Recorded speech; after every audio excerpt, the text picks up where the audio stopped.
Kebahagiaan adalah cita-cita semua orang. Semua orang ingin bahagia. Ya.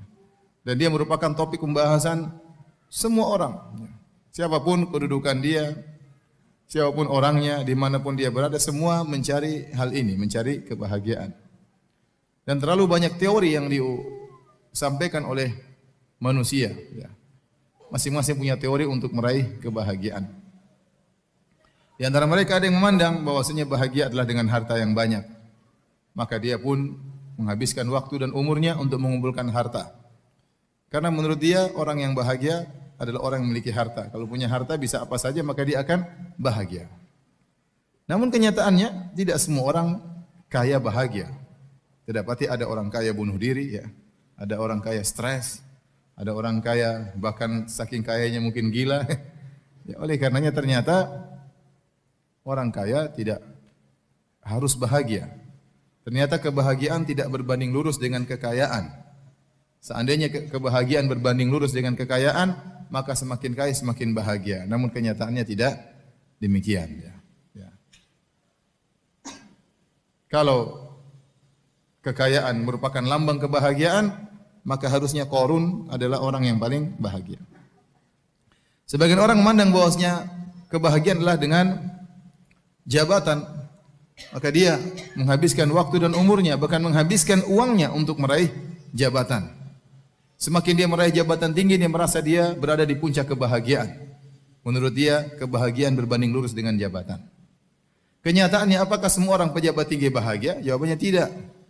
Jawabannya tidak. Terkadang kita melihat sebagian orang, mungkin dia pejabat yang tinggi. Apakah dia gubernur, apakah dia panglima, apakah dia presiden, apakah dia raja. Terkadang sebagian mereka kita lihat wajah mereka tersenyum, tapi di balik senyuman tersebut kita tahu betapa hal berat yang dia pikul. Ya. Terkadang seorang menyangka dengan menjadi pejabat dia akan bahagia, ternyata ketika dia menjadi pejabat, ya, dia dimaki-maki orang, dicela-cela orang. Ya. Terkadang orang merasa paling bahagia kalau dia bisa perintah orang, orang tunduk sama dia, takut sama dia, berarti dia yang paling bahagia. Ternyata bisa jadi yang disuruh lebih bahagia daripada yang menyuruh. Ya. Ya, bisa jadi supir lebih bahagia daripada majikan. Ya, majikannya pening, banyak urusan perusahaan, urusan ini. Supirnya santai-santai, senyum-senyum, ketawa ke TV. Ya. Ya. Ternyata kebahagiaan juga bukan pada jabatan. Benar, ini kenyataan. Terkadang saya lihat di foto atau di video atau di mana ya, seorang yang tokoh negara. Kelihatan sekali dia itu stres, kelihatan sekali. Ya, kelihatan, kasihan. Seandainya saya suruh jadi dia, saya nggak bakalan mau. Apa enaknya jadi orang seperti itu? Urusan banyak, dikejar-kejar orang, dimaki-maki orang, ada yang mencela, ada yang memuji. Ya. Ternyata kebahagiaan tidak mesti harus jadi pejabat. Ya, kalau yang paling bahagia, yang paling tinggi jabatannya, maka Fir'aun lah orang yang paling berbahagia karena dia adalah raja. Ya. Taib. Kalau sebagian orang mandang bahwasanya kebahagiaan adalah dengan ketenaran, popularitas, maka dia keluarkan semua dananya, waktu dia kerahkan untuk bisa populer. Ya. Dia merasa itu yang paling membuat dia bahagia. Bahkan sebagian orang terkadang melakukan hal yang aneh-aneh supaya bisa populer. Ya. Mesti misalnya jalan mundur berkilo-kilo. Ya. Itu orang bahagia? Saya rasa enggak. Setengah mati jalan mundur, emang bahagia jalan mundur? Pakai spion kemudian jalan mundur, itu enggak bahagia seperti itu. Ya, tapi dia merasa dengan ketenaran tersebut dia bisa meraih kebahagiaan. Dan banyak orang tenar tidak bahagia. Lihat, sebagian orang, sebagian penyanyi terkenal di puncak-puncak ketenaran dia bunuh diri. Di puncak-puncak ketenaran dia bunuh diri. Ternyata ketenaran tidak menjamin kebahagiaan seseorang. Ya. Coba tanyakan kepada orang-orang terkenal. Enak mana mereka begitu turun dari bandara dikerubung oleh banyak orang. Dia mungkin ada kebanggaan, tapi akhirnya dia tidak bahagia. Ya. Tersibukkan dengan banyak orang mengurus urusannya. Banyak orang ingin tahu urusan dia, dikejar-kejar oleh wartawan. Ya. Apalagi kalau dikejar-kejar oleh penagih hutang. Dikejar-kejar oleh wartawan aja enggak enak. Emang enak? Enggak enak. Di mana-mana merasa ada yang perhatikan, nggak enak. Apa itu bahagia? Ya, tidak, tidak. Itu bukan kebahagiaan. Saya kenal ada seorang terkenal, Waktu dia untuk keluarganya paling cuma 5 menit pertama. Begitu masuk mall 5 menit pertama dia sama keluarga, setelah itu diserbu sama orang. Terus apa bahagia seperti itu? Anaknya dia tidak bisa dia perhatikan, istrinya tidak bisa dia perhatikan. 5 menit pertama saja, 10 menit pertama dia bahagia. Setelah itu dikerubung sama orang. Coba kalau sehari-hari seperti itu, apa enak? Enggak enak. Enggak enak. Baik, Ustaz, kalau begitu mau bahagia jangan jadi pejabat. Oh, enggak juga begitu. Ustaz, kalau mau bahagia miskin aja. Enggak juga begitu. Banyak orang miskin juga sengsara tidak bahagia. Maksud saya, kalau mau bahagia tidak syarat harus kaya, tidak syarat harus terkenal, tidak persyaratkan harus menjadi orang top, tidak dipersyaratkan harus menjadi pemimpin pejabat, tidak harus. Semua boleh bahagia. Si miskin boleh bahagia sebagaimana kaya boleh bahagia. Orang tidak ada yang kenal boleh bahagia sebagaimana orang terkenal boleh bahagia. Ya, anak buah boleh bahagia sebagaimana bosnya boleh bahagia. Ya. Dengan syarat beriman kepada Allah Subhanahu wa taala. Dengan syarat ya tunduk kepada syariat Allah Subhanahu wa taala. Hadirin hadirat yang dirahmati oleh Allah Subhanahu wa taala. Kalau kita mau bicarakan tentang sebab-sebab kebahagiaan, ya, semuanya berbagai macam. Pertama ini, kedua ini, ketiga ini, keempat ini. Ada yang ulama menulis sampai 33 sebab kebahagiaan, ada yang lebih daripada itu. Semuanya kembali pada masalah iman. Semuanya kembali kepada masalah iman dan menjalankan syariat dengan benar. Dan menjalankan syariat dengan benar.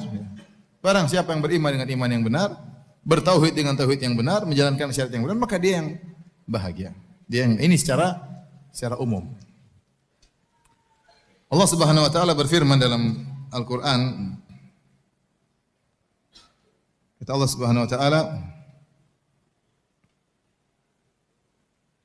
"Faman yuridillahu ay yahdiyahu yashrah sadrahu lil Islam, wa man yurid an yudhillahu yaj'al sadrahu dhayiqan harajan ka'annama yas'adu fis sama'.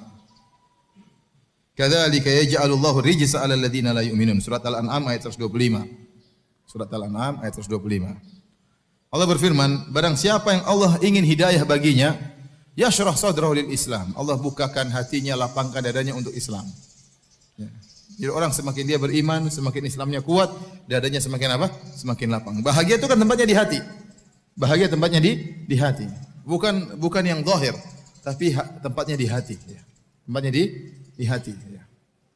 Bisa jadi seorang cacat, bisa jadi seorang sakit, tapi dia bahagia. Kenapa? Karena bahagia tempatnya di hati. Apa kata Syekhul Islam Ibnu Taimiyah rahimahullahu taala?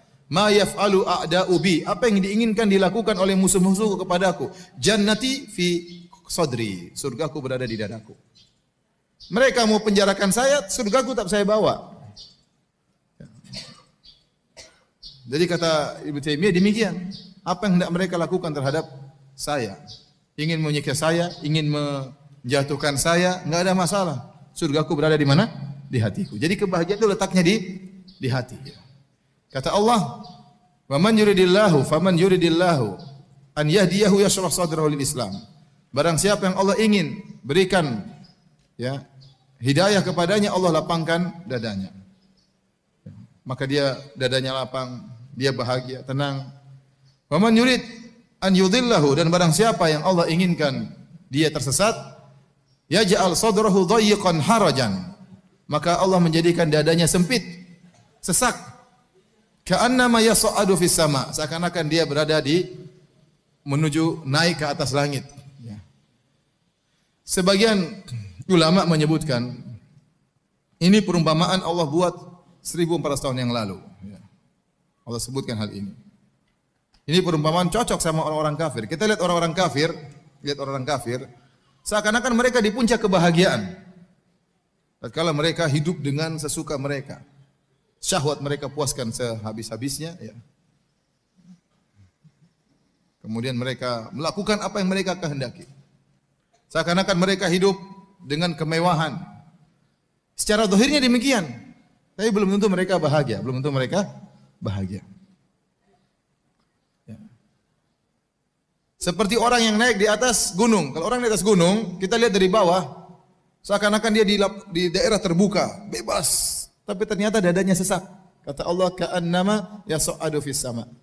Seperti orang yang naik ke arah langit. Semakin naik ke atas, semakin sulit untuk apa? Bernapas. Yang dari bawah lihat seakan-akan dia dalam kondisi tentram, luas, ternyata dadanya sesak. Orang-orang kafir juga demikian. Ya. Orang kafir juga demikian. Kita lihat orang kafir seakan-akan mereka sepuas-puasnya dunia mereka pegang. Apakah mereka bahagia? Tidak, mereka tidak bahagia. Allah berikan kesengsaraan dalam hati mereka. Kata Allah Subhanahu wa taala, "Wa man a'rada an dzikri fa inna lahu ma'isyatan dhanka." Barang siapa berpaling dari peringatanku, maka baginya kehidupan yang menyesakkan, kehidupan yang sengsara di dunia itu. Di dunia kehidupannya sengsara. Baik, subhanallah, kita coba antum pergi ke negara-negara kafir, ke Eropa, antum lihat ya. Orang kafir bagaimana kehidupan mereka. Dunia toh isinya ya. Tempat-tempat ibadah mereka kosong. Lonceng dibunyikan teng teng teng, enggak ada yang datang. Kalau orang jauh dari Tuhannya bagaimana dia mau bahagia? Enggak usah kita bicara tentang orang jauh, kita bicara tentang diri kita. Dulu kita waktu tenggelam dalam maksiat, ada kelezatan kita rasakan, tapi itu bukan kebahagiaan. Orang berzina lezat. Orang memiliki keharaman-keharaman, minum mabuk, teler, ada kelezatan dia rasakan. Morfinis ada kelezatan dia rasakan, tapi tidak ada kebahagiaan, tidak ada kebahagiaan. Orang selingkuh ya dia merasakan kelezatan, maksiat ada kelezatannya, tidak kita pungkiri, ada kelezatan. Orang berzina, orang selingkuh, orang minum khamar, mungkin macam-macam, ada kelezatan dia rasakan, tapi tidak ada kebahagiaan. Setelah selesai dari maksiat, hatinya kering. Hatinya kering. Hatinya sengsara. Ya. Kita dulu pernah mungkin melakukan kemaksiatan. Kita rasakan hal tersebut. Setelah kita mengenal pengajian, setelah kita mulai baca Quran, setelah kita mulai sholat, baru ada keterangan kebahagiaan yang kita rasakan luar biasa. Yang dulu tidak pernah kita rasakan. Ini baru orang bermaksiat, sengsara hatinya. Bagaimana lagi dengan orang-orang yang kufur kepada Allah, yang musyrikin, apalagi sampai ateis. Bagaimana kehidupan mereka? Mereka lebih sengsara. Ya. Meskipun tampaknya mereka kelihatannya happy-happy, tapi tidak, hati mereka sengsara. Ini yang bilang Allah Subhanahu wa taala. Dan ada yang kita lihat dari kesengsaraan mereka. Saya lihat kita ke Eropa, lihat ada perbedaan mencolok antara kaum muslimin dengan orang-orang kufar. Ya. Meskipun secara ekonomi orang-orang kafir lebih kaya raya. Tetapi saya lihat ya, lihat orang-orang Islam kalau berjalan bawa anak 2, 3 mobil ya, wanita-wanita berjilbab, mobil ada anak-anak. Orang kafir kita lihat enggak ada yang bawa anak-anak, hampir tidak ada. Bawa anjing 1 ekor, 2 ekor. Ini saya cerita kenyataan ya, 1 ekor, 2 ekor ya. Ya. Orang-orang tua di sana, orang-orang tua orang Islam ada yang ini, ada yang orang-orang kafir yang tua jalan sendiri. Jalan sendiri ya. Entah anaknya kemana, entah cucunya kemana. Ya. Betapa bahagianya orang Islam mendapati punya anak banyak, bahagia lihat anak. Apalagi anaknya apa? Berbakti, bahagia luar biasa. Sementara mereka banyak yang tidak mau nikah, tidak ingin punya anak. Kalau sudah punya anak, anaknya juga tidak ngurusin mereka. Kalau anaknya sudah umur 17, 18, pisah. Sudah. Entah ibunya ditengok atau tidak. Kalau sudah tua, ibunya semua jadi dimasukkan dalam rumah jompo. Kalau orang tuanya sakit, terkapar di rumah sakit, nggak ada yang tengok. Kasihan, kesengsaraan tersendiri. Orang Islam tidak demikian.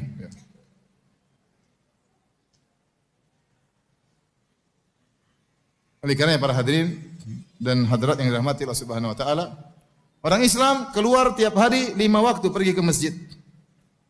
Mereka orang kafir juga keluar 3 kali sehari. Kenapa? Bawa anjing, ya. Karena anjingnya harus beol ya, di luar. Mereka ambil ini kotorannya.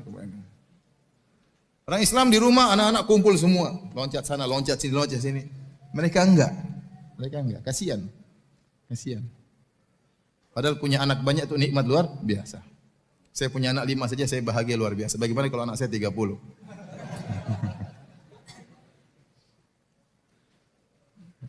Bagaimana orang tua kita lihat cucu-cucunya, bahagia atau tidak?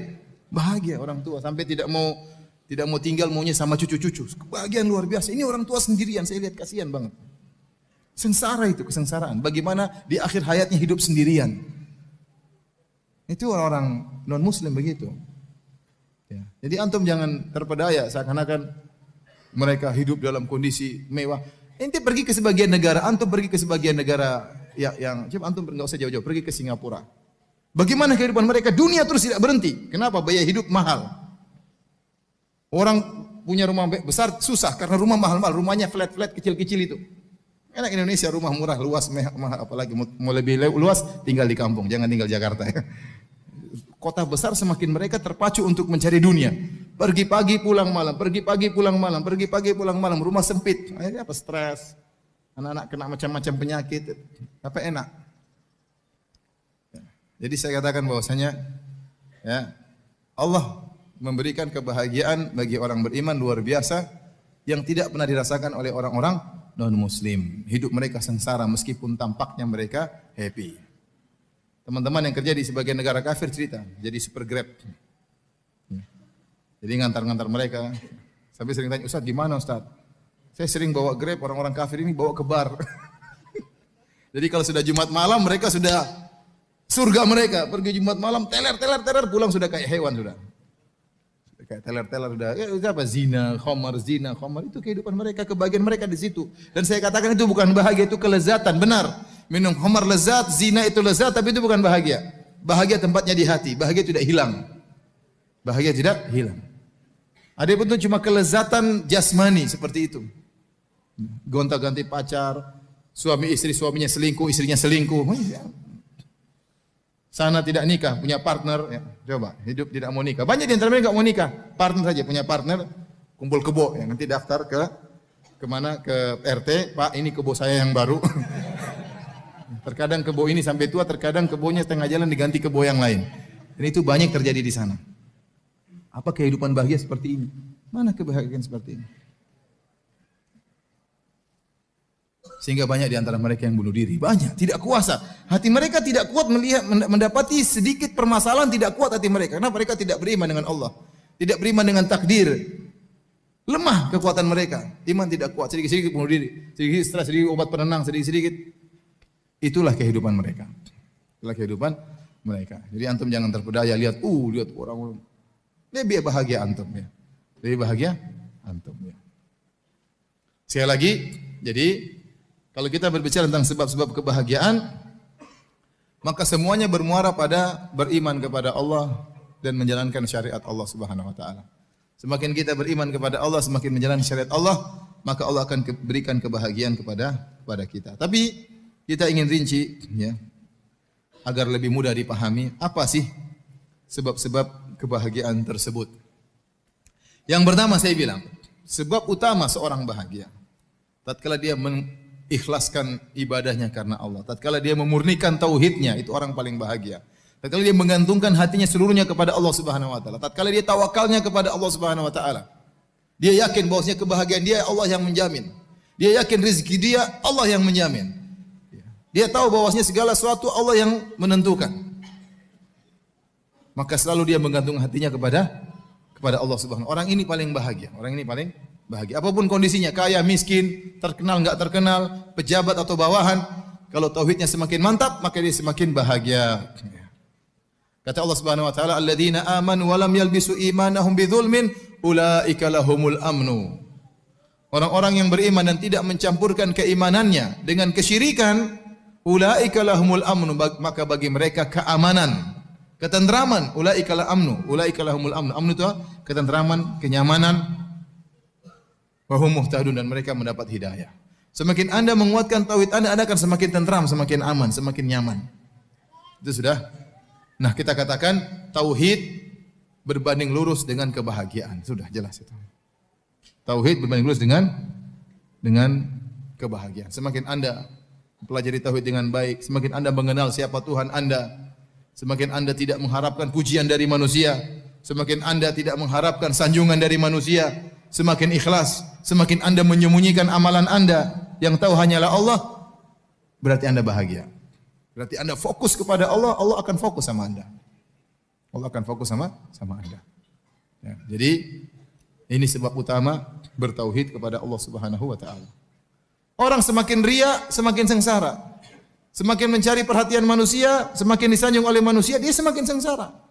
Hidupnya dibangun di atas mencari sanjungan dan pengakuan dari orang lain. Orang ini tidak bahagia. Orang ini tidak bahagia. Mau beramal soleh, dia harus pamer terlebih dahulu. Ya. Kasih tahu orang, saya mau begini, begini, begini. Sedang beramal soleh, dia pun liput, kemudian dia masukkan di Facebook agar dikomentari. Kalau tidak ada yang komentari, sakit hatinya.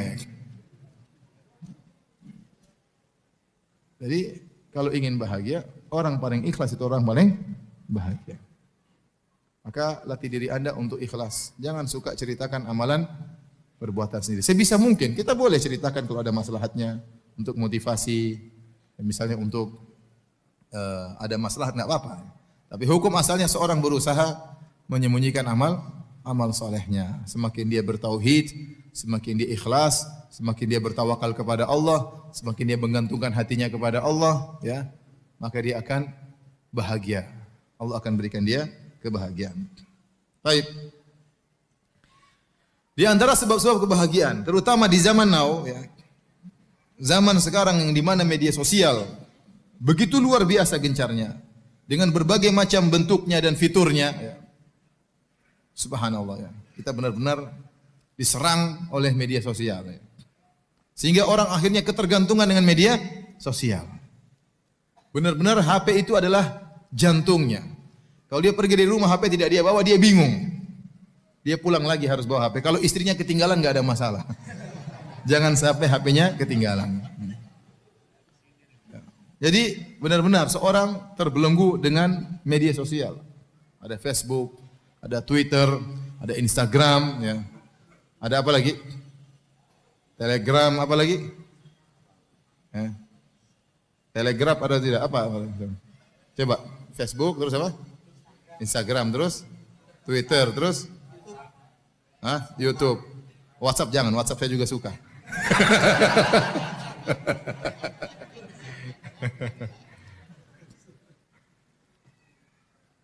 Dalam satu hadis Rasulullah SAW sebutkan, tatkala timbul fitnah, engkau melihat, ya, hawan muttaba'an, ya, syuhun muta'an, wa ijabu kullu ra'yin bi kullu syakhsin bi ra'yihi, kullu mar'in bi ra'yihi. Engkau melihat hawa nafsu diikuti, rasa pelit yang ditaati, orang masing-masing ujub dengan perkataan dia. Sekarang zaman seperti itu ada orang seperti itu. Orang komentar, bangga dengan komentarnya, wah, tuh, berbagai macam lah. Nabi mengatakan, alaika bi khosati nafsik. Maka sibukkanlah dengan privasimu. Sibukkanlah dengan privasimu. Ya ikhwan, sejauh mana kita meninggalkan privasi kita, sejauh itu kebahagiaan akan hilang dari kita. Ya. Ustaz, berarti kita nggak boleh ngurus orang banyak? Boleh, kalau Anda memang berkompeten di situ, silakan. Kalau Anda jadi gubernur yang baik, benar-benar habiskan waktu untuk mengurus masyarakat, insya Allah Allah kasih kebahagiaan. Anda memikirkan kebahagiaan orang lain, Allah akan kasih bahagia sama Anda. Al jaza' min jinsil amal. Balasan sesuai dengan perbuatan. Orang sibuk ngurusin anak yatim, tidak apa-apa, sibukin diri, tidak apa. Berarti itu perkara Anda yang Anda perhatikan. Anda ingin memberikan kebahagiaan kepada orang lain, Allah akan berikan kebahagiaan kepada Anda. Tapi yang maksud saya ini yang jadi masalah, yang ngurus urusan yang bukan urusan dia. Ya. Pingin tahu segala urusan, pingin tahu segala berita, pingin tahu segala informasi. Padahal bukan urusan dia. Kata Nabi SAW, min husni islamil mar'i tarkuhu ma la ya'ni. Di antara keelokan, keindahan Islam seorang, meninggalkan yang bukan urusannya, yang bukan urusannya, yang bukan pekerjaannya, yang bukan tugasnya. Sekarang ada seorang misalnya, taruhlah, ya, kerja entah mungkin jualan es cendol, mungkin jualan sayur, di Facebook, Instagram semua dia ikuti, berita-berita semua dia ikuti. Buat apa ya akhi? Sudah urus itu sayur dengan baik, urus itu es cendol dengan baik, ya, urus itu apa namanya toko dengan baik. Bukan urusan Anda untuk mengetahui segala permasalahan. Ustaz, tapi kita kayak ingin tahu berita. Saya bilang, saya ini sudah mencoba. Saya ingin tahu banyak berita. Benar ada manfaatnya, manfaatnya ada, tapi kemudaratan lebih besar. Waktu terbuang. Sekarang waktu kita, saya tanya antum, waktu kita untuk Facebookan banyak atau tidak? Banyak, apalagi sudah masuk lihat berita, sudah pegang HP enggak berhenti. Berita, kiriman dari teman. Nanti punya teman 1000 orang. Satu hobi makan, satu hobi mancing, satu hobi ini, dia kirim berita semua kita. Ente buka berita mancing, berita makan, berita ini.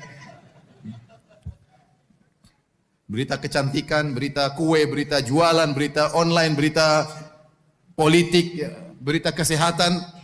Ya, baca terus nggak terasa 1 jam lewat, 2 jam lewat. Belum kalau sudah masuk dalam perdebatan komentar, baca komentar, naik lagi, scroll bawah, scroll atas. Waktu habis banyak. Debat lagi sama orang di situ di Facebook, debat bantah-bantahan, ternyata yang didebat bencong. Habis waktu. Facebook ini bikin waktu habis banyak ya. Saya saja mau niatnya untuk dakwah saja terjebak juga seperti itu. Apalagi yang niatnya cari akhwat. Ya, malah waktu kita terbuang. Bagaimana mau bahagia? Ente mau bahagia itu bukan dengan dengar banyak berita. Sebagian orang putar depan TV, berita ini, TV ini, pembunuhan, perampokan, pemerkosaan. Kira-kira bahagia nggak gitu? Kira-kira ente secara logis bahagia nggak orang seperti itu? Ini mas duduk. Mas, suaminya juga ketakutan. Panggilan aja lagi nonton, semuanya nonton. Gimana? Apa bahagia seperti itu? Ini kan buat hati-hati. Benar, saya bilang tadi, bukan berarti nggak ada manfaat, ada manfaatnya. Tapi mudaratnya terlalu besar. Habis waktu dengar berita yang macam-macam, dengar kerusakan, aduh kasihan. Timbul was-was yang berlebih-lebihan, timbul ketakutan yang berlebih-lebihan. Kurang tawakal kepada Allah Subhanahu wa taala. Setelah saya timbang-timbang, saya pikir, sudahlah saya tinggalkan itu semua. Ini saya pribadi saya. Antum mau ikut silakan, enggak juga enggak apa-apa. Akhirnya sudahlah. Facebook saya masih tahan ya. Kenapa? Karena saya dihack, Facebook saya dihack. Jadi saya enggak bisa punya teman, tidak ada informasi juga yang masuk di wall saya. Yang akun sudah enggak bisa saya pakai kecuali yang wall, yang halaman ya. Yang masuk dalam berita saya cuma tulisannya Ustadz Arifin Badri. Saya juga enggak tahu kenapa, yang lain kok enggak bisa masuk. Setiap Ustadz Arifin Badri nulis status masuk ke wall saya. Sudah alhamdulillah. Saya cuma masukkan apa yang saya ingin masukkan, setelah itu saya tinggal nunggu saja ya. Kalau Twitter sudah saya berlepas tangan, saya kasih kawan sudah, biar dia yang susah ngurus Twitter saya. Saya udah nggak mau ya. Kawan itu ada hadir di sini juga ya.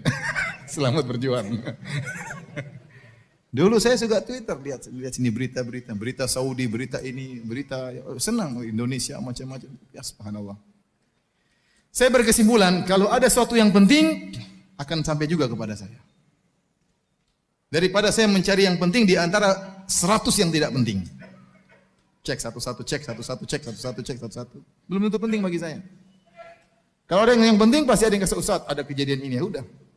Tanpa harus saya ikuti media sosial, saya bisa tahu perkara yang penting untuk saya ketahui. Jadi waktu kita habis untuk untuk media-media sosial, akhirnya banyak kebahagiaan yang kita tumbalkan.